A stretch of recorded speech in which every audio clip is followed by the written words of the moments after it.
এই পাখিরা সত্যি খুব সুন্দর, আমার খুব ভালো লাগে। আপনি নিশ্চয়ই শুনে থাকবেন যে কিছু পাখির কাছে ডানা অবশ্যই থাকে, কিন্তু উড়তে পারে না। তারা চায় উঁচু আকাশে উড়ে বেড়াতে এবং মেঘেদের সাথে কথা বলতে, করতেই পারে না। এবার এই সংসারেও পাওয়া যায় ঘুড়িও। এদের মধ্যে না জীবন আছে, না প্রাণ আছে, আর না আছে ডানা, কিন্তু এরা আকাশের সাথে কথা বলে, হাওয়ার বেগের সাথে কথা বলে, আনন্দ করে, উৎফুল্ল হয়ে ওঠে, আকাশে জীবনের কিছু মুহূর্ত কাটায়। তার কারণ কি হতে পারে? কারণ হলো সুতো। এই সুতো যদি সঠিক হাতে থাকে, তাহলে এই কাগজের তৈরি ঘুড়িও আকাশের উচ্চতায় উড়ে বেড়াতে পারে। এবার এই সুতো আসলে কি? এই সুতো হলো আসলে ভালোবাসা, এই সুতো হলো আসলে বিশ্বাসের। আর এটা আপনি দিয়ে থাকেন তাদের হাতে যাদের আপনি বিশ্বাস করেন, যাদের আপনি নিজের সর্বস্ব দিয়ে দেন। ভেবে দেখুন, এই ভালোবাসা আর বিশ্বাসের সুতো আপনি যদি সঠিক মানুষের হাতে দিয়ে দেন, তাহলে আপনি অনেক উচ্চতায় উঠতে পারবেন, আকাশের উচ্চতায় উড়ে বেড়াতে পারবেন, মেঘের সাথে কথা বলতে পারবেন, পাখিদের মতো উঠতে পারবেন, যা ইচ্ছে তাই করতে পারবেন। শুধু এই মানুষ সঠিক হতে হবে, এমন একজন মানুষ যার মনে আপনার জন্য ভালোবাসা রয়েছে, এমন এক মানুষ যার মনে কোনো স্বার্থ নেই, যিনি পরোপকারী, এমন একজন ব্যক্তি যিনি আপনার অস্তিত্বকে বাইরে নিয়ে আসতে পারবেন, তাকে উজ্জ্বল করে তুলবেন। তাহলে ভালোবাসুন, আনন্দ করতে থাকুন, আর এই আনন্দ সহকারে বলুন রাধা রাধা। আমরা সকলে এমন ব্যক্তির সাথে থাকতে চাই যারা খুব মিষ্টি কথা বলেন, যাদের ব্যবহার আমাদের ভালো লাগে, যারা দেখতে সুন্দর হন, যাদের আমরা পছন্দ করি। আর সব সময় এমন ব্যক্তির থেকে দূরে থাকতে চেষ্টা করি যাদেরকে আমরা পছন্দ করি না, যাদের কথা আমাদের খারাপ লাগে, যাদের কথা একটু কঠোর হয়। আমরা সব সময় চেষ্টা করি এদের থেকে দূরে থাকার, ঠিক কিনা? কিন্তু যদি বাস্তবটা দেখি, তাহলে এই কঠোরতা জীবনে শান্তির প্রলেপ দেয়। ও শুধু একটু কড়াই হয়, কিন্তু এ কি করে? আমাদের সুস্থ করে তোলে। ঠিক সেইভাবেই ভালোবাসার এই অধ্যায় একটু কঠিন, একটু কড়াও মনে হতে পারে, কিন্তু এর ফল সবসময় আপনাদের স্বাস্থ্যের পক্ষে ভালোই হয়। সেই জন্য যদি কেউ আপনার নিন্দে করে, আপনাকে কড়া কথা শোনায়, আপনার ব্যাপারে আলোচনা করে, তার মানে এটা নয় যে সে আপনার শত্রু। হতে পারে তিনি আপনার বন্ধু হন, আপনার জন্য ভালো চান, আপনাকে শুধরে নিতে চান, আপনার মধ্যে কোনো পরিবর্তন দেখতে চান। সেই জন্য কখনো কারোর কথা শুনে বা কাউকে দেখে প্রাথমিকভাবে এই সিদ্ধান্ত নেবেন না যে তিনি আপনার শত্রু হন নাকি আপনার বন্ধু হন। এমনও শত্রু হয়ে থাকেন যে গুড়ের মতো মিষ্টি মিষ্টি কথা বলে আসলে আপনাকে বিষ পান করিয়ে দেবেন। আর এমনও বন্ধু থাকেন যারা আসলে নিমের মতো কড়া কথা বলেন, কিন্তু আপনাকে অমৃত পান করান। এদের মধ্যে পার্থক্য করতে জানতে হবে, কে আসলে শত্রু হন আবার কে আসলে মিত্র হন। এই পার্থক্য যখন আপনি করতে শিখবেন, তখন আপনি এই সংসারের সব থেকে সুখী প্রাণী হয়ে উঠবেন।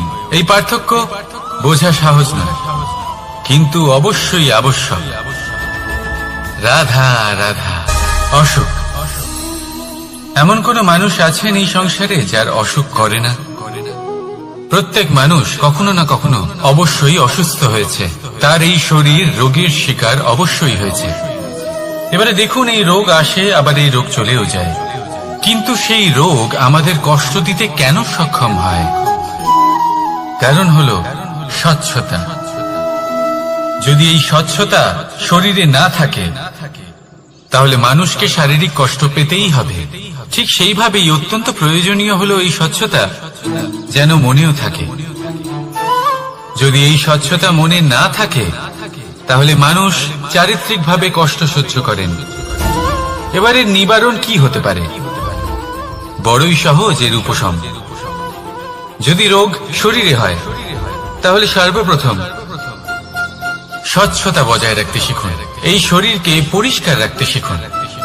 বিচক্ষণতার সাথে এই রোগের সম্মুখীন হন। ভয় পাওয়ার কোনো দরকার নেই। ব্যায়াম করতে থাকুন, সব ঠিক হয়ে যাবে।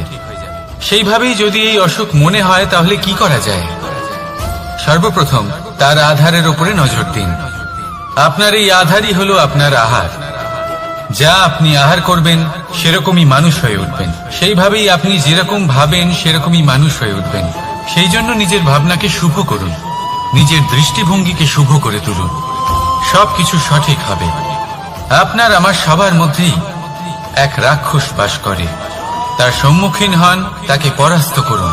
তাহলে এই রোগ সে শরীরেই হোক বা মনের মধ্যে, যদি সঠিক সময় তাকে আটকানো না যায় তাহলে যে কোনো সময় তা মহামারীর রূপ ধারণ করবে। সেই জন্য সাবধানে থাকুন, সুস্থ থাকুন। তাহলে আসুন আমার সাথে ভালোবেসে বলুন, রাধা রাধা। প্রত্যেকটা মানুষ আলাদা হয় আর অত্যন্ত বিশেষ হয়। প্রত্যেক মানুষ ভিন্ন ভিন্ন পরিবেশে পালিত হয়, বড় হয়। প্রত্যেকের নিজস্ব চিন্তা ভাবনা থাকে, নিজস্ব বিচারধারা থাকে। যখন অনেক ভিন্ন বিচারধারা একত্রিত হয়ে যায় তখন শুরু হয় বিবাদ। এবার এই বিবাদের সময় আপনি দেখবেন দুই ব্যক্তি যাদের মধ্যে এই বিবাদ হচ্ছে সবসময় এটা প্রমাণ করতে চান যে তার সামনের ব্যক্তি এবং তার ভাবনা, তার বিচারধারা বা তার বক্তব্য হলো অনুচিত।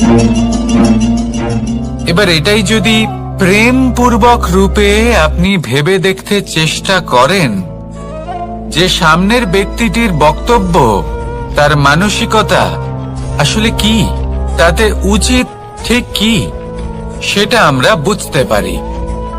একদিকে হলো এই বিবাদ যা আপনাকে সামনের ব্যক্তিটিকে অনুচিত প্রমাণ করতে বাধ্য করে, আর অন্যদিকে হলো প্রেম যা সামনের ব্যক্তিটির যুক্তি বুঝতে সাহায্য করে, তাতে উচিত কি রয়েছে সেটা বুঝতে বাধ্য করে, তাকে মহান হয়ে ওঠার পথে অগ্রসর হতে বাধ্য করে। তাই এই বিবাদকে ত্যাগ করুন আর প্রেমকে আপন করে নিন, আর এই প্রেম ভাব নিয়ে বলুন, রাধা রাধা। এই সংসারে বড়ই বিচিত্র এক শব্দ আছে, মূল্য। এর প্রয়োগ আমরা জীবনেও করে থাকি, আবার ব্যবসাতেও করে থাকি। একজন উদ্যোগপতি সবসময় বলেন ব্যবসার মূল্য সবসময় উচ্চমান হওয়া উচিত, তাতে লাভ বেশি। অন্যদিকে আরেকজন ব্যক্তি যিনি পরোপকারী, যিনি ঈশ্বরের দর্শনের অভিলাষী, তিনি বলেন জীবনের মূল্য সব থেকে উচ্চমান হওয়া উচিত। অনেক সময় মানুষ কি করে থাকেন, ব্যবসার এই মূল্য তা উচ্চতার শিখরে পৌঁছানোর লোভে জীবনের মূল্য নামিয়ে ফেলেন। যেখানে এই সমগ্র সংসার প্রেমের দ্বারা চালিত হয়, প্রেমই হলো এই সংসারের আধার। এবার যদি আপনি প্রেম করতে শিখে যান তাহলে ব্যবসাতে নিশ্চিত রূপে লাভের সাথে সাথে কীর্তি এবং যশ লাভও করতে পারবেন। তা আমি নিশ্চিত রূপে বলতে পারি, কারণ ব্যবসাতে ওঠা নামা এসব চলতেই থাকে। জীবনকে আপনি যদি একবার উচ্চতায় নিয়ে যেতে পারেন তাহলে তা কখনোই নামবে না।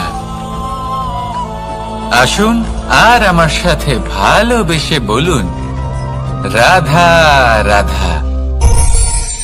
যা বাধা দেয় তা হলো অবরোধ, যা এগিয়ে নিয়ে যায় তা হলো বিকাশ, আর যা ভাগ করে দেয় তা হলো গুণ। আপনি সবাইকে আনন্দ দিন, তার বদলে আপনিও আনন্দ পাবেন। আপনি সবার মধ্যে প্রেম ছড়ান, আপনিও তার বদলে প্রেমই পাবেন। এই দেখুন না, মেঘেদের দেখুন। এই যে মেঘ, এই মেঘের গুণ এইটা নয় যে এরা জল সংগ্রহ করে রাখে। এদের গুণ হলো এটাই যে এই মেঘ সকলের মধ্যে জল ভাগ করে দেয়। ধরিত্রীর এবং জগতের তৃষ্ণা নিবারণ হয়। সূর্য। সূর্যের গুণ এইটা নয় যে সে সব থেকে বেশি তেজস্বী। তার গুণ হলো এটাই যে সে নিজের তেজ সবার মধ্যে ভাগ করে দিতে পারে। ঠিক সেইভাবেই জীবনে আনন্দ, উল্লাস, প্রেম এই সব কিছুই ভাগ করে নিতে শিখুন। এটাই হলো একটা গুণ। আর তার বদলে আপনি দ্বিগুণ আনন্দ, দ্বিগুণ উল্লাস, দ্বিগুণ প্রেম অবশ্যই পাবেন। যদি আপনি এই সবকিছু নিজের কাছেই জমিয়ে রাখেন, তাহলে আপনি নিজের বিকাশে নিজেই বাধা দেবেন। আসুন আর আমার সাথে ভালোবেসে বলুন, রাধা রাধা। আপনি কখনো মাখনের হাঁড়ি ভেঙেছেন? কত আনন্দ পাওয়া যায়। এই মাখনের হাঁড়ি ভাঙলে পুরো মাখন আমাদের গায়ে এসে পড়ে আর মন উচ্ছ্বসিত হয়ে ওঠে। কিন্তু তার জন্য বালগোপালদের কত চেষ্টা করতে হয় সেটা কখনো ভেবে দেখেছেন? প্রথমে বড়ই পরিশ্রম করে একের ওপর এক সাবধানে ওপরে চড়তে হয়। তারপরে ভারসাম্য বজায় রাখতে হয়, পড়ে গেলে হবে না। তারপর এই হাতের দ্বারা সেই মাখনের হাঁড়ি ভাঙতে হয়, তখন মাখন পড়ে। এবার এরকমই কিছু আমাদের জীবনে আমাদের সাথেও হয়। এবার আপনি বলবেন যে মাখনের হাঁড়ি ভাঙার এই প্রক্রিয়া, তার সাথে জীবনের কি সম্পর্ক থাকতে পারে? আসলে আমাদের মনের মাঝেও একটা হাঁড়ি রয়েছে, অহংকারের হাঁড়ি। আর এই অহংকারের হাঁড়ি যখন ভেঙে যায়, তখন প্রসন্ন হবার আনন্দ চতুর্দিকে ছড়িয়ে পড়ে। এই মন, এই আত্মা, এই দুই প্রসন্ন হয়ে যায়। কিন্তু তার জন্য আপনাদেরকেও বালগোপালের মতো চেষ্টা করে যেতেই হবে, ভারসাম্য বজায় রাখতেই হবে মনের মাঝে এবং এই বুদ্ধিতে, ভালো এবং মন্দের মধ্যে, লোভ এবং পরমার্থের মধ্যে। আর তারপর নিজে হাতে অহংকারের এই হাঁড়ি ভেঙে দিতে হয়। দেখুন, যদি ঈশ্বরের সঙ্গ লাভ করতে চান, তাহলে অহংকারের এই হাঁড়ি ভাঙতেই হবে। আসুন আর আমার সাথে ভালোবেসে বলুন, রাধা রাধা। মুঠো হাতের শক্তি বেশি, মুঠো খুললেই তা দুর্বল। তা এমন কি থাকা উচিত এই বন্ধ মুঠোয় যা লাখের সমান? মানসিকতা এবং স্বপ্ন। মানুষ জন্মগ্রহণ করে, তার মানসিকতা সময়ের সাথে উন্নত হয়। মানসিকতা অনুযায়ী সে স্বপ্ন দেখে, আর সেই স্বপ্ন সার্থক করতে সে পরিশ্রম করতে থাকে। কিন্তু খুব গুরুত্বপূর্ণ একটা কথা আছে যা আপনার মনে রাখা উচিত। আপনার এই মানসিকতা, আপনার এই স্বপ্ন, তা যেন আপনার নিয়ন্ত্রণে থাকে। আপনার বন্ধ মুঠোয় যেন এর লাগাম থাকে, আপনি যেন এর প্রভু হন। যদি তা হয়, তবেই আপনি লাভবান হবেন। যদি এরা আপনাকে নিয়ন্ত্রণ করতে থাকে, যদি আপনার মুঠো খুলে যায়, না পথ আপনার নিয়ন্ত্রণে থাকবে, না মানসিকতা থাকবে, না স্বপ্ন নিয়ন্ত্রণে থাকবে। আর যদি তাই হয়, তাহলে আপনি আপনার ভবিষ্যৎ নষ্ট করে ফেলবেন। তাই নিয়ন্ত্রণ করতে শিখুন নিজের বিচার বুদ্ধি, নিজের মানসিকতা, নিজের স্বপ্নকে। নিজের এই স্বপ্ন পূরণ করুন আর আমার সাথে ভালোবেসে বলুন, রাধা রাধা। এই সংসারের সব থেকে কঠোর ধাতুর মধ্যে একটি হলো লোহা। লোহা দিয়ে আমরা অনেক অস্ত্র শস্ত্র লাভ করি, অনেক বস্তুও লাভ করি। এবার এই লোহাকে কাটার জন্য, একে কোনো আকার দেওয়ার জন্য কি প্রয়োগ করতে হয়? লোহা। এবার এই কথাটা আমরা সকলেই জানি যে লোহার দ্বারাই লোহাকে কাটতে হয়। এবার এই কথা আমি আপনাকে কেন বলছি? এরপরে খুব বড় একটা প্রশ্ন আসে, যা খুব বড় শিক্ষা দিয়ে যায়। এটা কেন হয় যে আমরা একটা লোহা দিয়ে একটা লোহাতে আঘাত করছি, কিন্তু যে লোহা দ্বারা আঘাত করছি তার আকার বদলাচ্ছে না, যার ওপর প্রহার করছি তার আকার বদলাচ্ছে? এতে পার্থক্যটা কোথায়? পার্থক্য হলো তাপমাত্রার। দেখুন, যে লোহাকে আমরা কাটতে চাই তার তাপমাত্রা বাড়াতে হয়, তাকে গরম করতে হয়। আর যে লোহা দ্বারা আমরা আঘাত করতে চলেছি সেই লোহা আমাদের ঠান্ডা রাখতে হয়, অর্থাৎ ঠান্ডা লোহা গরম লোহাকে কেটে দেয়। এবার এই শিক্ষা কি আমাদের জীবনে যথেষ্ট নয়? আমাদের জীবনে অনেক সমস্যা আসতে পারে, কিন্তু আমাদের এই বিষয়ে বিশেষ খেয়াল রাখতে হবে যে আমাদের মনকে আমরা যেন ঠান্ডা রাখি, এই মস্তিষ্ককে শান্ত রাখতে হবে। যদি আমরা ক্রোধ বা ঈর্ষার আগুনে জ্বলতে থাকি, বিদ্বেষের আগুনে জ্বলতে থাকি, তাহলে আমরাও সেই লোহার মতোই হয়ে যাব যার তাপমাত্রা অত্যন্ত বেশি। তখন যে কেউ এসে আমাদের বিচ্ছিন্ন করে চলে যাবে। মনে রাখবেন, যিনি যত বেশি স্থির বুদ্ধির অধিকারী, যিনি হলেন সব থেকে বেশি শান্ত, তিনি হলেন সব থেকে বেশি বলশালী। তাহলে শান্ত থাকুন আর আমার সাথে ভালোবেসে বলুন, রাধা রাধা। এই সমগ্র সংসারের সব থেকে গুরুত্বপূর্ণ ব্যক্তি কে? স্বয়ং আপনি। নিজের জন্য তো বটেই, তাই না? কারণ যখন আপনি জন্মগ্রহণ করেন, নিজের চোখ খোলেন, এই সংসারে আসেন, তখনই তো এই সংসারকে আপনি দেখতে পান, অনুভব করতে পারেন। এখানকার আবেগ, এখানকার মানুষজন তখন থেকেই অনুভব করেন। যদি আপনি না থাকেন, তাহলে এই সংসারের অস্তিত্ব আপনার কাছে শূন্যের সমান, তাই না? আপনি না থাকলে এই সংসারও আপনার কাছে নেই। এবার সবাই বলবেন যে এ তো সত্যি কথা, সেই অনুযায়ী তো আমার স্বার্থপর হওয়া উচিত, অহংকারী হওয়া উচিত, কারণ আমার কাছে আমিই তো সবকিছু।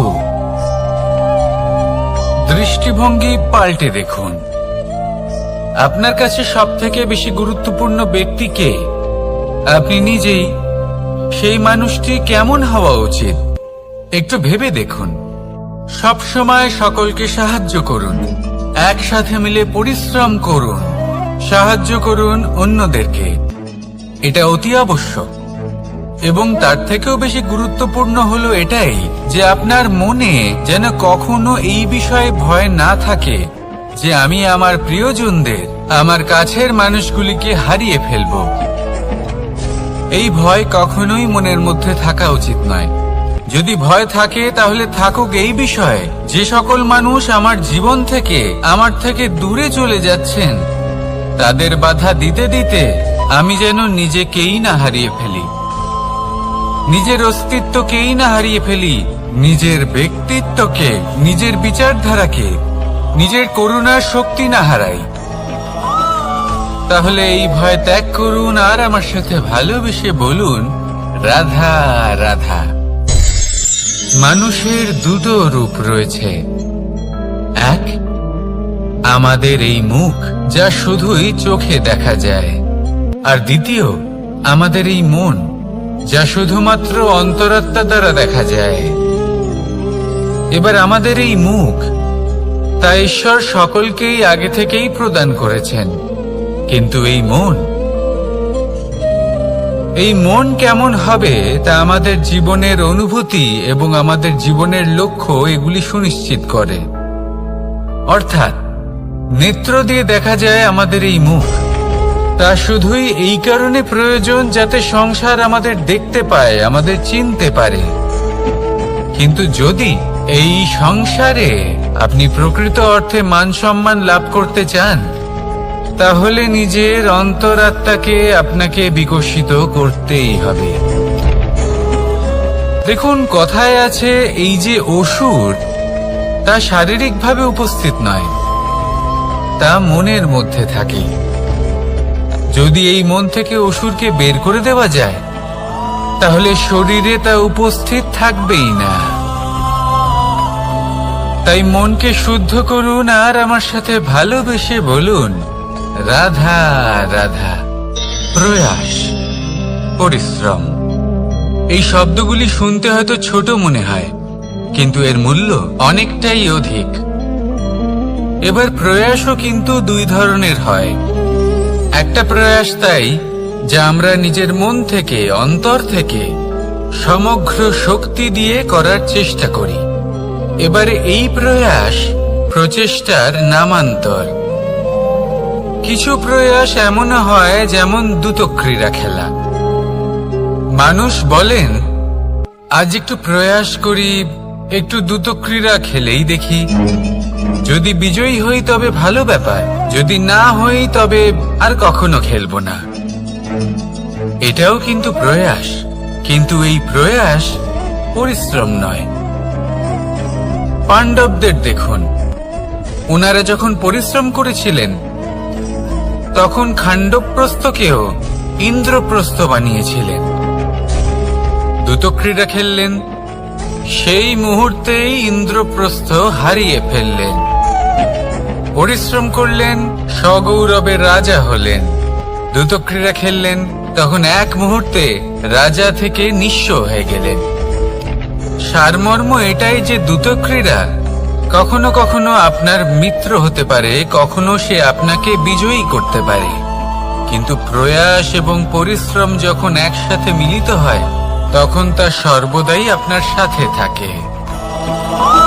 প্রয়াস করতে থাকুন, পরিশ্রম করতে থাকুন, আর আমার সাথে ভালোবেসে বলুন, রাধা রাধা। মানুষ কখনো কখনো সময়কে নিয়ন্ত্রণ করতে চেষ্টা করে, কখনো কখনো সময়ের গুরুত্ব বুঝতে পারে না। এটা ভাবে যে এই কিছু মুহূর্ত কেটে যাক, একে অতিবাহিত করি, তাহলে কি বা হবে, কয়েকটা মুহূর্ত মাত্র। কিন্তু তা নয়। আজকের একটা মুহূর্ত ভবিষ্যতের অনেক বড় পরিবর্তনের ভিত হতে পারে। আজকের একটা মুহূর্ত আপনার ভবিষ্যৎকে উজ্জ্বল করে তুলতে পারে। সেই জন্য ছোট ছোট মুহূর্তগুলিকে অদেখা করবেন না। সময়কে কাজে লাগান, পূর্ণরূপে কাজে লাগান। এবার যদি আপনি কাউকে সাহায্য করতে চান আর সেই কারণেই যদি থেমে থাকেন, তাহলে ঠিক আছে, কারণ আপনি কাউকে সাহায্য করে তার জীবনকে আরো ভালো করে তুলতে চাইছেন, আরো শ্রেষ্ঠ করতে চাইছেন। এই পুণ্য, এই কর্ম ফিরে আপনার কাছেই আসবে আর আপনার জীবনকে শুভ করে তুলবে। কিন্তু যদি আপনি আলস্যের কারণে থেমে থাকেন এবং কিছুই না করেন, সময় নষ্ট করেন, তাহলে কিন্তু একটাই ঘটনা ঘটবে, আপনার ভবিষ্যৎ বিপদগ্রস্ত হয়ে পড়বে, আর কিছুই নয়। সেই জন্য এটা বোঝা প্রয়োজন যে কখন থামতে হবে এবং কেন থামতে হবে। যদি আপনার থামার কারণ এবং সময় অনুচিত হয়ে থাকে, তাহলে আপনার ভবিষ্যৎ কখনোই উচিত হতে পারে না। সেই জন্য সময়কে সম্মান করুন আর পূর্ণ ব্যবহার করতে শিখুন। আর আমার সাথে ভালোবেসে বলুন, রাধা রাধা। জীবনে সবসময় সেটা হয় না যা আমরা চাই, তেমন ভাবে হয় না যেমন ভাবে আমরা চাই। এবার তাতে আমরা দুঃখ পাই, নিরাশ হয়ে পড়ি, ভাগ্যকে দোষ দিই অথবা অন্য কাউকে বা নিজেকে। কিন্তু সত্যটা কি সেটা আমাদের জানতে হবে। এই সংসার নির্মিত হয়েছে পাহাড় দ্বারা এবং পাথর দ্বারা, তাই প্রত্যেক স্থানে ছোট ছোট ছোট ছোট নুড়ি পাথর তো অবশ্যই থাকবে। এগুলো এড়িয়ে যাওয়া সম্ভব নয়, আর এই কথাটা আমরা সকলে জানি। এবার এইভাবেই আমাদের জীবনে নানান রকমের সমস্যা লেগেই থাকে। এর হাত থেকে কোনোভাবেই নিস্তার পাওয়া সম্ভব নয়। একটা সমস্যা এড়াতে যান, দ্বিতীয় চলে আসবে, দ্বিতীয় সমস্যা এড়াতে যান, তৃতীয় চলে আসবে। কিন্তু সমস্যা জীবনে থাকবেই, আর আপনাকে সাহায্য করার জন্যই থাকবে কোনো না কোনো রূপে। আপনার চারপাশে পাথর আছে, এটা আপনার উপর নির্ভরশীল আপনি কি করবেন। কোন পথে অগ্রসর হবেন এবং কিভাবে অগ্রসর হবেন। এবার দেখুন, এটা তো সবসময় সম্ভব নয় যে আপনার পদতলে ফুলের চাদর থাকবে। এটা তো অসম্ভব। সেই জন্য উচিত এটাই হবে যে আপনি পাদুকা পরিধান করে জীবনে অগ্রসর হন। এর সারমর্ম এটাই, যখনই জীবনে সমস্যা আসবে দৃঢ় হয়ে সম্মুখীন হন এবং এটা বোঝার চেষ্টা করুন যে এই সমস্যা জীবনে কেন এলো, কি শিক্ষা দিয়ে গেল। আপনার মধ্যে দোষ অবশ্যই থাকবে, তাকে গুণে পরিবর্তিত করুন। এই জীবন আরো বেশি সহজ সরল হবে এবং প্রসন্ন হয়ে বলবে, রাধা রাধা। অনেক মানুষ আমাকে এসে বলেন যে কানাই, তোমার কথাগুলি তো আর কি বা বলি, তোমার কথা কি থেকে কি করে ফেলতে পারে, অসম্ভবকে সম্ভব করে ফেলতে পারে।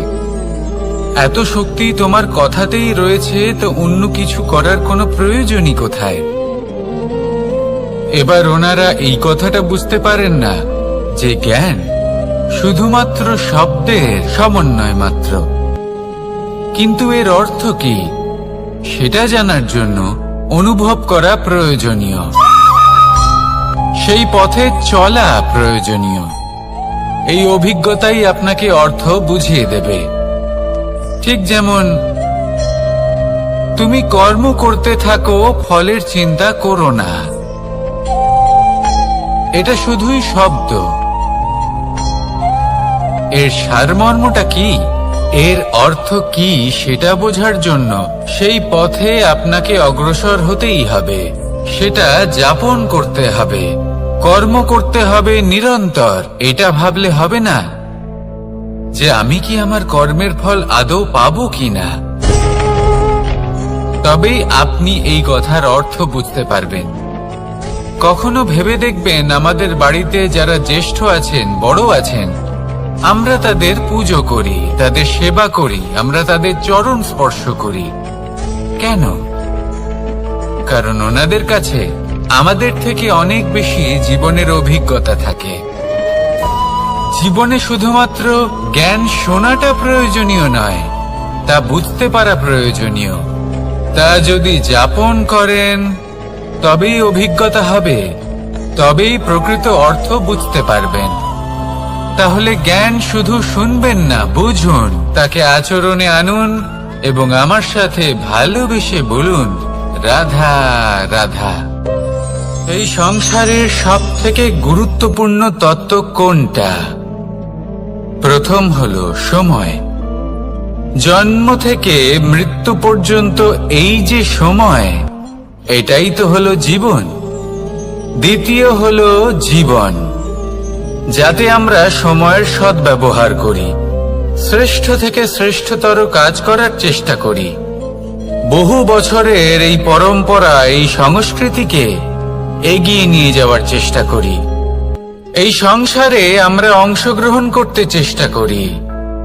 তৃতীয় হলো ধন, সেই ধন যা প্রত্যেক ব্যক্তি অর্জন করতে চেষ্টা করেন। এবার এই তিনটি তত্ত্বের মধ্যে একটা সামঞ্জস্য আছে, সমান ব্যাপার আছে। সে ধনই হোক বা সময় হোক বা হোক জীবন। আর সেই সমান ব্যাপার হলো যে যদি আপনি এটা গণনা করতে থাকেন তাহলে তা কমতে থাকে, যদি আপনি এটা ব্যবহার করেন তাহলে তা বাড়তে থাকে। একে সংগঠিত করে রাখতে চেষ্টা করলে এ হাত থেকে ফসকে যায়, কিন্তু যদি আপনি একে সামলে রাখতে শিখে যান তাহলে এমন কাজ করবেন যাতে সংসারের সাথে সাথে পরবর্তী প্রজন্ম লাভবান হবে। যদি কিছু শিখতে চান তাহলে সামলাতে শিখুন, গণনা করা বা সংগঠিত করা নয়। আসুন আর আমার সাথে ভালোবেসে বলুন, রাধা রাধা। এই জীবনে আমাদের দুজন সঙ্গী, এক হলো অন্ধকার আর এক হলো প্রকাশ। এবার যখন এই অন্ধকারে আমরা প্রদীপ জ্বালাই, সেই প্রকাশের জন্য অন্ধকার আমাদের উপর রুষ্ট হয়ে চলে যায়। এবার যদি অন্ধকারকে খুশি করতে যাও, তাহলে প্রকাশ আমাদের উপর রুষ্ট হয়ে চলে যায়। এ হলো ঠিক সেই পরিস্থিতি যে আমাদের দুই বন্ধু, তাদের মধ্যে সদ্ভাব নেই।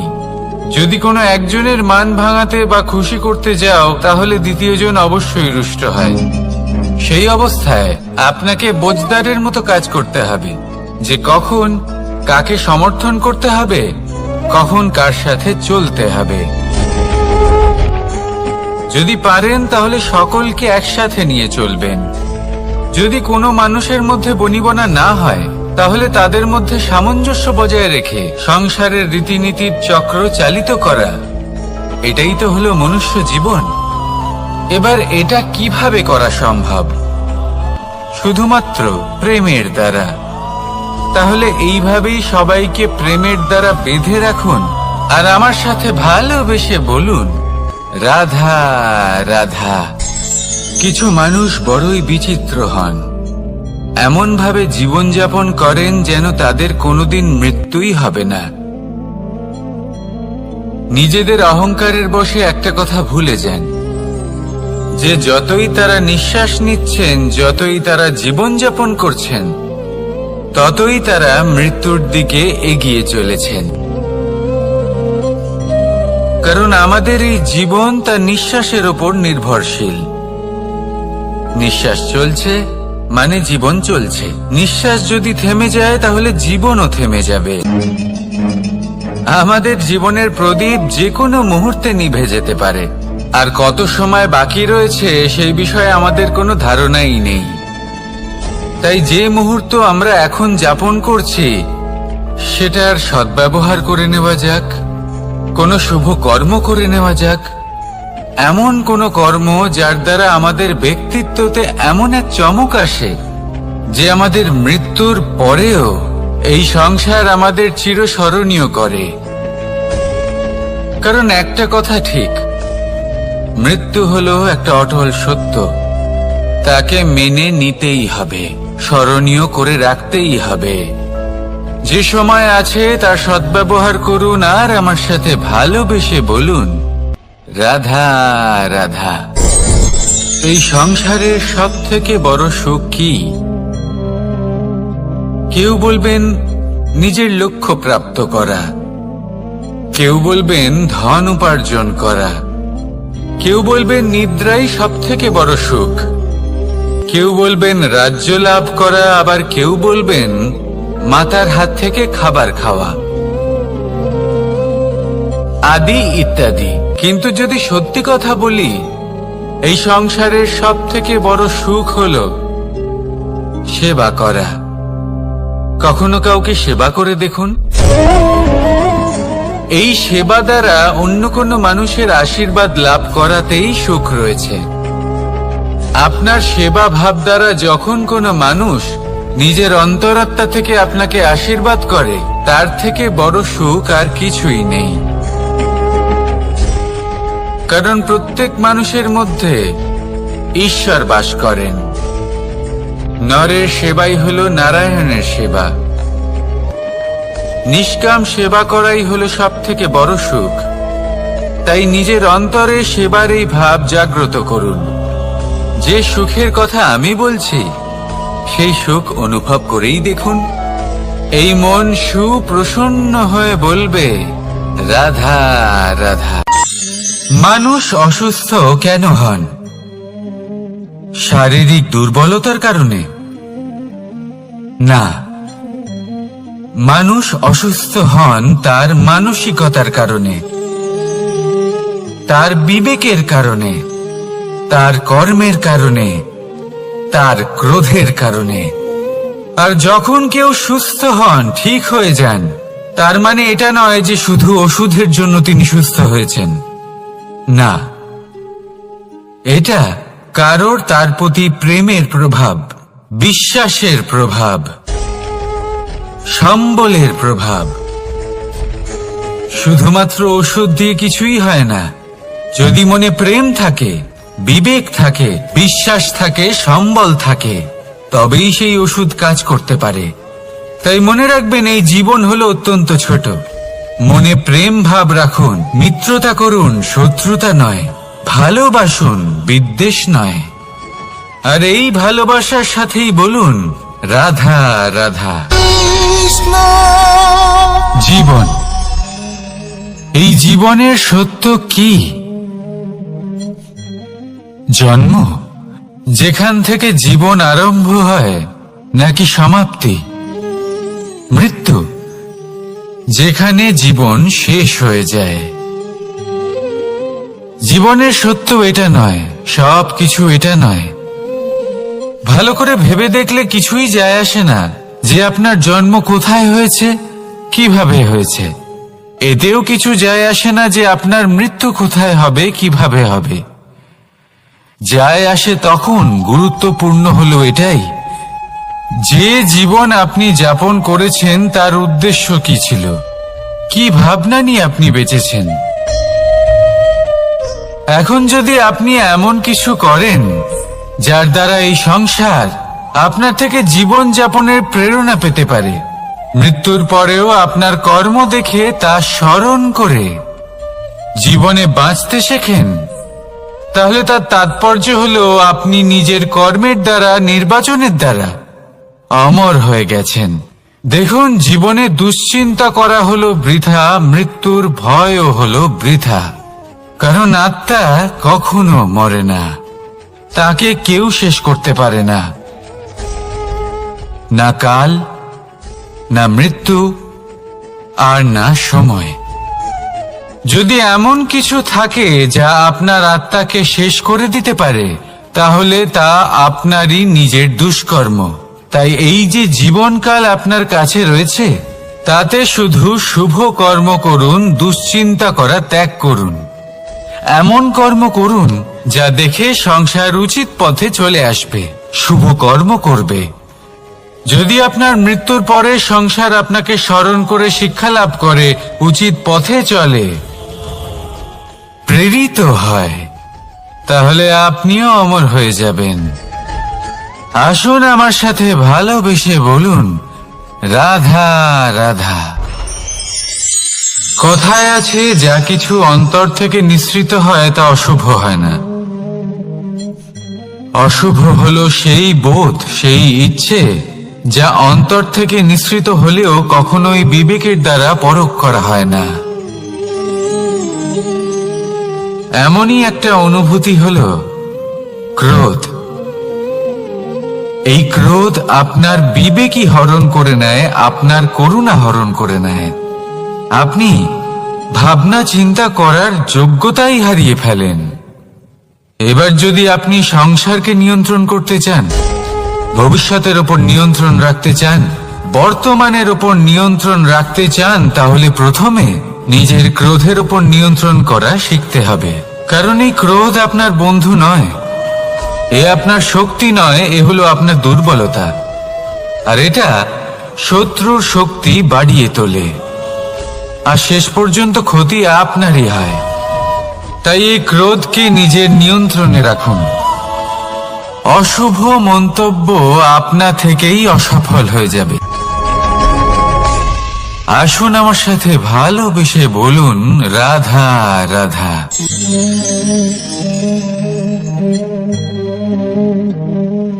প্রশান্তি জড়িত নিদ্রা মানুষের জীবনের একটা অত্যন্ত গুরুত্বপূর্ণ সুখ এবং প্রয়োজনীয়তাও। দেখতে গেলে এই সংসারের প্রত্যেক পশু পাখি, প্রত্যেক জীব অবশ্যই নিদ্রা প্রাপ্ত করেন, কিন্তু মানুষ, যার মধ্যে বিচার বিবেচনা করার শক্তি অন্যদের থেকে অনেক বেশি, তার কিন্তু ঘুমের কিছু সমস্যা অবশ্যই হয়। কি বলেন? তাই তো। এবার এর কারণ কি? চিন্তা। এবার চিন্তা আমাদের সবার জীবনে আছে। আমরা সকলে জানি যে চিন্তা কখনো আমাদের সাহায্য করে না, তাও আমাদের জীবনে আছে। কেন? চিন্তার মাধ্যমে কি কখনো কোনো সমস্যার সমাধান হয়েছে? অর্থের চিন্তা করলে কি অর্থ লাভ হয়? ভবিষ্যতের চিন্তা করলে কি ভবিষ্যৎ ঠিক হয়ে যায়?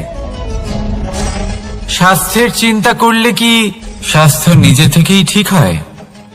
হয় না। তাহলে এই সব কিছু থেকে আমাদের একটা ছোট্ট শিক্ষা অবশ্যই লাভ করা উচিত। আপনিও আপনার কাঁধ থেকে চিন্তার এই বোঝা নামিয়ে ফেলুন। আর এই সব ইচ্ছে একত্রিত হয়ে আমাদের মনে চিন্তা উৎপন্ন করে। তাই এই চিন্তাগুলিকে ত্যাগ করুন। প্রকৃতির প্রেমের উপর বিশ্বাস রাখুন।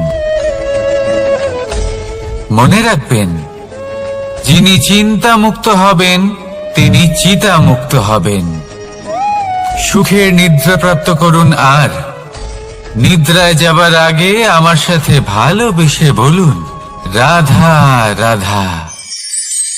মহাদেব, সেই দেবতা যিনি মহান, যাকে দেবতাদের দেবতা বলা হয়, যিনি হলেন আমার আরাধ্য।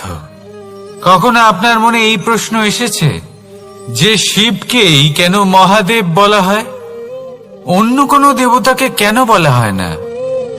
সেই কারণ মহাদেবের মধ্যে, ওনার মধ্যে এমন এক বিশেষ গুণ রয়েছে যা অন্য কারণ নেই। তা হলো নিঃস্বার্থ হয়ে মানুষের সেবা করা।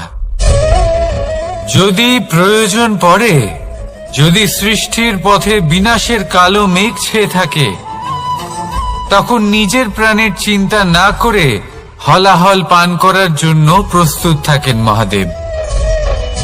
আর এই অদ্বিতীয় ত্যাগের জন্যই শিবকে মহাদেব বলে ডাকা হয়।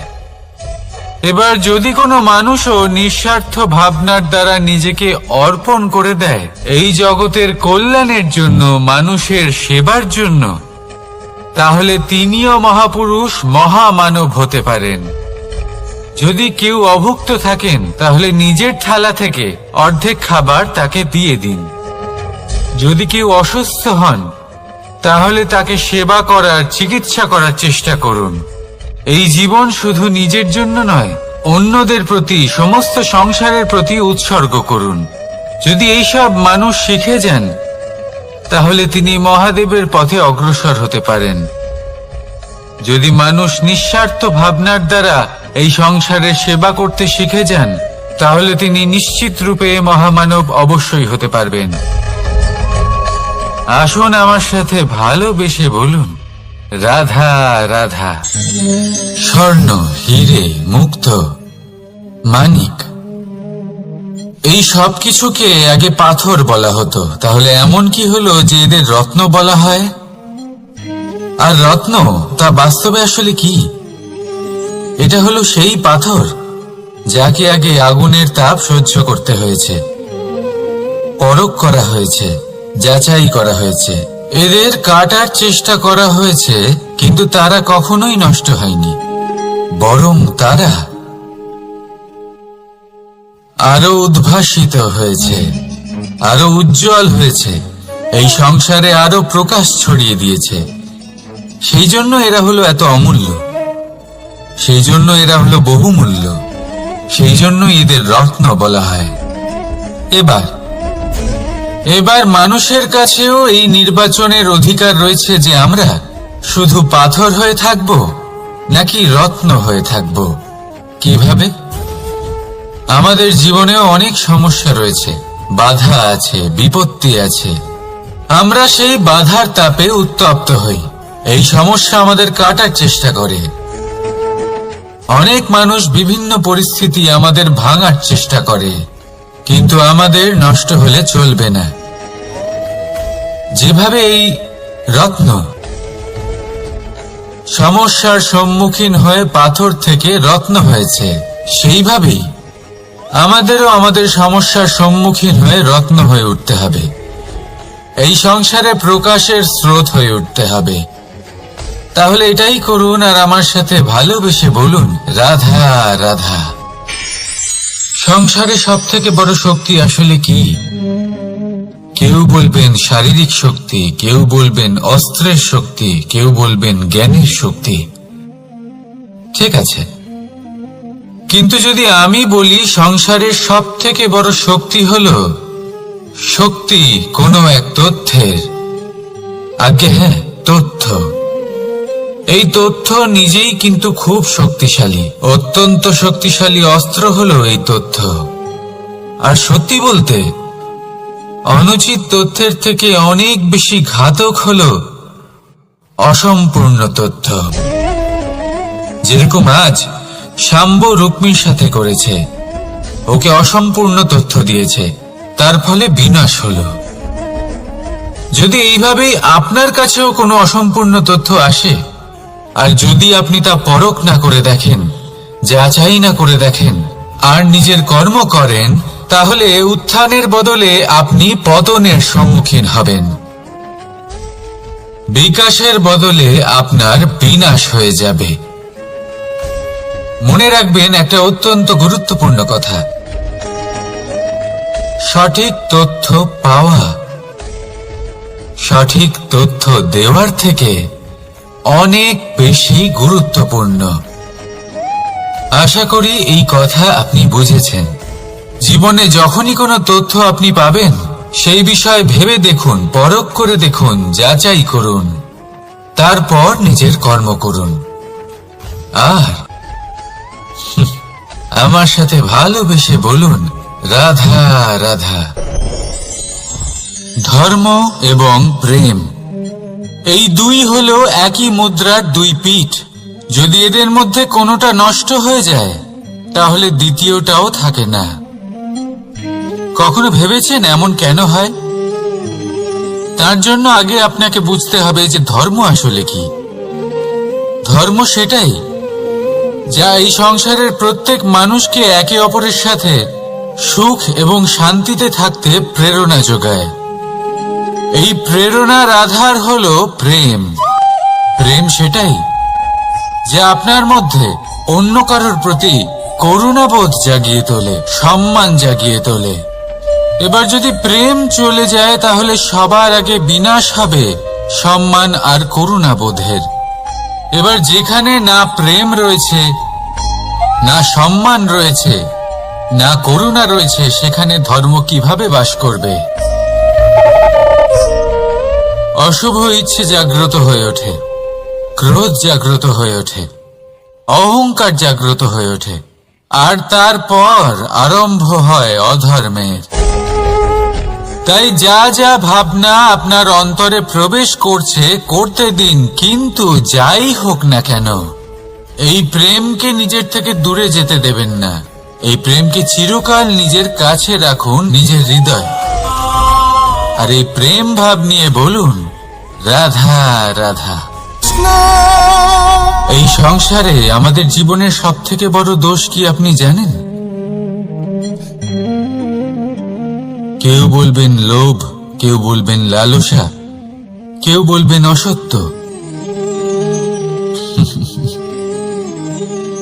দেখুন, দুঃখের মূল কারণ হলো পরিশ্রম না করা। কিছু মানুষ ভাবেন যে আমি জীবনে কোনো পরিশ্রম করব না, অথচ আমি সবকিছু প্রাপ্ত করতে চাই।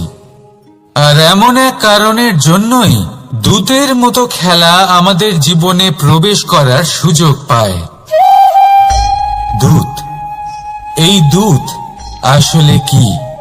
দূত অর্থাৎ কোনো পরিশ্রম ছাড়াই অন্য কেউ পরিশ্রম করে যা অর্জন করেছেন, যে সুখ সুবিধা অর্জন করেছেন, তা নিজের জন্য শুধুমাত্র একটা খেলার মাধ্যমে নিজের করে নেবার ইচ্ছে। আর এই ইচ্ছে অত্যন্ত বিনাশকারী হতে পারে। এই ইচ্ছে যদি আপনার বিবেক, আপনার মন, আপনার চেতনা, আপনার ভাবনা প্রবাহিত করে ফেলে, তারপরে আপনি চেষ্টা করতে শুরু করে দেবেন, আর সেইখান থেকেই আপনার পতন শুরু হবে। এই চেষ্টা করবেন যে অন্য কারোর জীবনের সমস্ত ধন, তার সমস্ত জীবন সম্পূর্ণভাবে নিজের করে নেওয়া। কারণ প্রথমে আশা জাগ্রত হয়, আর এই আশা হতাশায় পরিণত হতে সময় লাগে না। এই হতাশা কুণ্ঠায় পরিণত হতে সময় লাগে না, কুণ্ঠা লোভে পরিণত হতে সময় লাগে না, আর এই লোভ প্রতিশোধ স্পৃহাতে পরিণত হতে সময় লাগে না। আর যখন এই সব কিছু হয়, আপনি দুষ্ট হয়ে যান। আর সবাই জানেন যে প্রত্যেক দুষ্ট ব্যক্তির পতন হলো অবশ্যম্ভাবী। তাই নিজেকে দূতের থেকে দূরে রাখুন আর পরিশ্রমকে নিজের কাছে টেনে নিন। জীবনে আপনার যা যা স্বপ্ন রয়েছে, যা আপনি করতে চান, শুধুই পরিশ্রম দ্বারা অর্জন করুন। তাহলে তাই করুন আর আমার সাথে ভালোবেসে বলুন, রাধা রাধা। জীবনে কিছু শেখা অত্যন্ত গুরুত্বপূর্ণ। এবার কি কি শিখতে হবে সেই সব শেখানোর জন্য অনেক শিক্ষক রয়েছেন, কিন্তু কি শিখবেন না আর কি করবেন না এটা আমাদের নিজের অভিজ্ঞতা দিয়ে শিখতে হয়। কিন্তু তার মানে এটা নয় যে যদি আপনাকে শিখতে হয় যে আগুনের তাপ কতটা, আপনাকে আগুনের মধ্যে হাত দিতে হবে না। অন্য কারোর অভিজ্ঞতা দ্বারাও শিখতে পারেন। প্রশ্ন শুধুমাত্র একটাই যে আপনি কি শিখতে চান নাকি চান না। যদি আপনি এটাই ভাবেন যে আমি শুধুই নিজের অভিজ্ঞতা দ্বারাই শিখতে চাই, তাহলে জীবনকাল ছোট মনে হবে, অনেক কিছুই শিখতে পারবেন না। তাই নিজের সাথে সাথে বড়দের অভিজ্ঞতার দ্বারাও শেখা শুরু করে দিন। এই সংসারের অভিজ্ঞতা দ্বারা শিখতে শুরু করে দিন। আর এটা নিশ্চিত রূপে শেখা আবশ্যক যে কখন কি করবেন না, কোথায় থামতে হবে আর কোথায় থামবেন না। তাহলে আসুন আর আমার সাথে ভালোবেসে বলুন, রাধা রাধা। ভোজন। এবার ভোজন সংগ্রহ করার জন্য মানুষ কি না করেন, সব সময় চেষ্টা করতে থাকেন। ফসল উৎপাদনের জন্য অনেক পরিশ্রম করতে থাকেন, কিন্তু অনেক সময় অনেক পরিশ্রম করার পরেও ফসল ভালো উৎপাদন হয় না। এর কারণ কি? কারণ হলো এটাই যে আপনি পরিশ্রম হয়তো অনেক করেছেন, কিন্তু আপনার নজর তো সেই বীজের দিকে ছিলই না যা আপনি রোপণ করেছেন। সেই জন্য সব সময় কোনো বীজ রোপণ করার আগে তাকে পরখ করে দেখুন, তা অত্যন্ত আবশ্যক। আর সেইভাবেই যখনই কোনো কর্মের প্রশ্ন আসে, তাহলে সেখানে শুধুমাত্র পরিশ্রম যথেষ্ট নয়। সেই কাজের প্রতি আপনার কর্তব্য কি, আপনার উদ্দেশ্য কি, সেটা জানা হলো অত্যন্ত গুরুত্বপূর্ণ। তাই কর্ম করুন, কিন্তু সেই কর্মের প্রতি আপনার যা উদ্দেশ্য তার মাহাত্ম্য বুঝতে চেষ্টা করুন। তাহলে আসুন আমার সাথে ভালোবেসে বলুন, রাধা রাধা। জীবনে যখনই কোনো বস্তু বা সুখ স্বাচ্ছন্দ্য অধিক মাত্রায় আপনার কাছে চলে আসে, তখন নিজেকে শ্রেষ্ঠ মনে করার একটা প্রবণতা দেখা যায়, যা হয় আত্মবিশ্বাসে পরিণত হয়, নয়তো অহংকারে। এবার আত্মবিশ্বাস আর অহংকারের মধ্যে অনেক বড় পার্থক্য রয়েছে। আমি এটা করতে পারি, আমি ওটাও করতে পারি, এ হলো আত্মবিশ্বাস। শুধুমাত্র আমি এটা করতে পারি, শুধুমাত্র আমি ওটাও করতে পারি, আমি হলাম সর্বশ্রেষ্ঠ, এটা হলো অহংকার। এবার এই অহংকারের ধ্বনি অনেক দূর প্রবাহিত হয়, আর এর প্রহার সর্বপ্রথম আপনাকে বিপর্যস্ত করে। এবার এই অহংকার এর বিপরীত শব্দ হলো বিনয়, অর্থাৎ নিজের ঊর্ধ্বে উঠে অন্যের বিষয় ভাবনা চিন্তা করা, সংসারের বিষয়ে ভাবা। এই বিনয়ী হবার চেষ্টা করুন, একের থেকে অনেক হওয়ার চেষ্টা করুন এবং একসাথে থাকার চেষ্টা করুন। নিশ্চিত রূপেই আপনি বিকাশের কারণ হবেন। মত্ততা থেকে নিজেকে দূরে রাখুন, অহংকার থেকে নিজেকে দূরে রাখুন।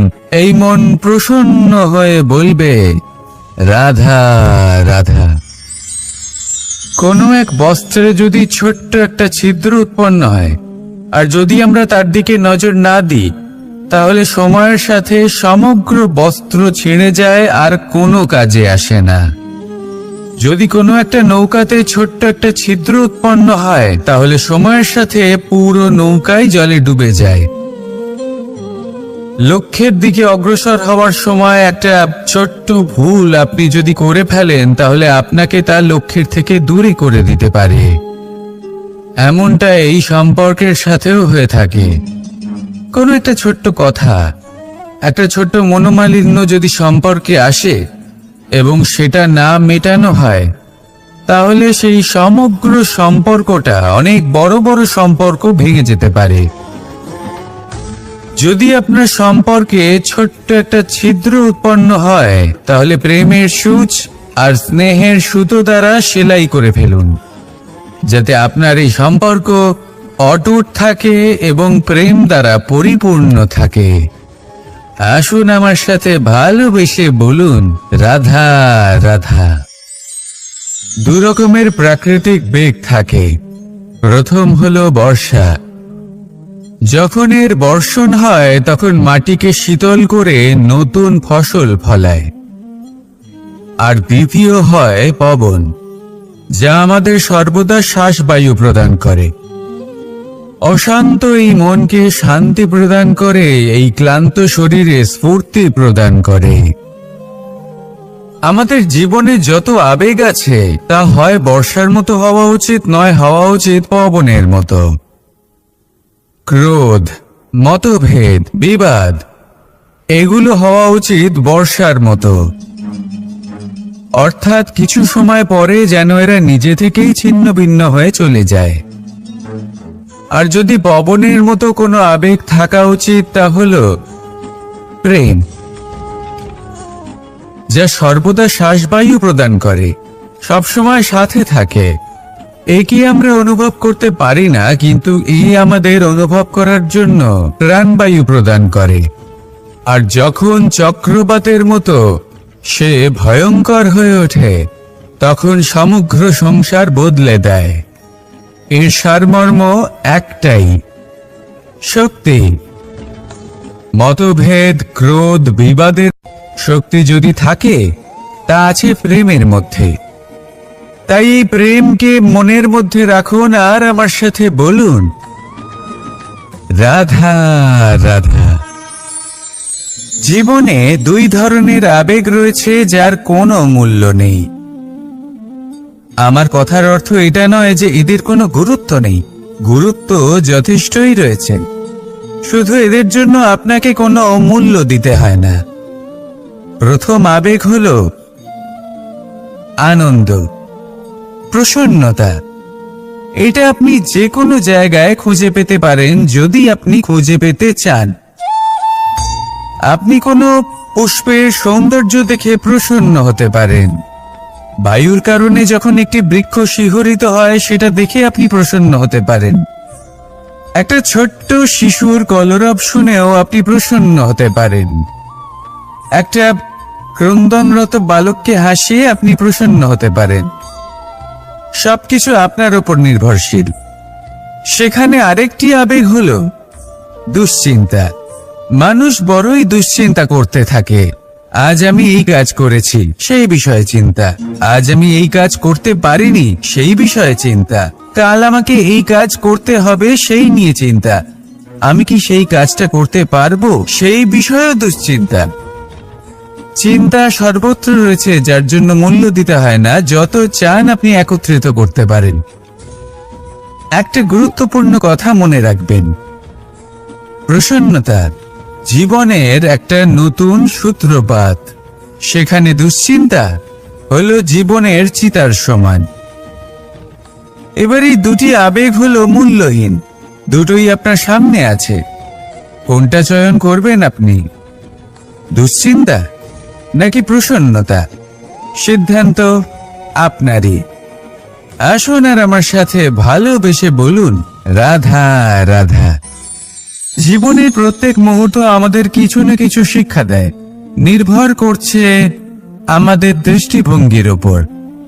যেমন নদী হলো আমার অত্যন্ত প্রিয়। নদীতে ভ্রমণ করতে আমার খুব ভালো লাগে। কি বলেন?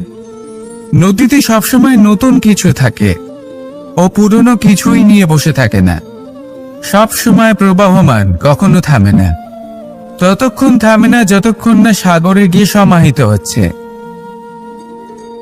ঠিক এইভাবেই আমাদেরও উচিত নিজের জীবন অতিবাহিত করা, নদীর মতো। প্রত্যেক মুহূর্ত নতুন, তাই সেইভাবেই জীবন যাপন করুন। পুরনো কিছুই একত্রিত করে রাখবেন না, বিগত স্মৃতির মাঝে নিজেকে হারিয়ে ফেলবেন না। এই যে বর্তমান, এই যে মুহূর্ত, সেটাই হলো সর্বশ্রেষ্ঠ। এর মাঝেই জীবন যাপন করুন। নদীর মতো প্রবাহমান হতে শিখুন। আপনি শিখে গেলে তাহলে মনে রাখবেন, আমার আপনার মাঝে বিচরণ করতে বড়ই ভালো লাগবে। যে ব্যক্তি আনন্দের সাথে জীবনের প্রত্যেকটা মুহূর্ত অতিবাহিত করে কোনো চিন্তা ছাড়াই প্রবাহমান হয়, কখনোই থামে না যতক্ষণ না মুক্তি লাভ করছেন, এমন ব্যক্তির মধ্যেই রাধাকৃষ্ণ বসবাস করেন। তাহলে আসুন আমার সাথে ভালোবেসে বলুন, রাধা রাধা। আপনি অবশ্যই কোনো গাছ দেখে থাকবেন যেখানে অনেক ফল রয়েছে। সেই গাছের ডালগুলি নিজে থেকেই নত হয়ে যায়। কেন? যাতে মানুষ, প্রাণী, এরা সকলে যাতে সেই ফল খুব সহজে গ্রহণ করতে পারেন। এটাই হলো প্রকৃতির শিক্ষা, এটাই হলো প্রকৃতির নিয়ম। মানুষেরও কিছুটা এরকমই হওয়া উচিত।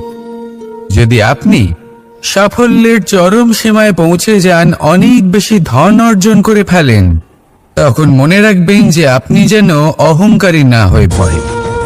বিনম্র থাকতে হবে। সেই ধনকে ব্যবহার করতে হবে উচিত কাজের জন্য।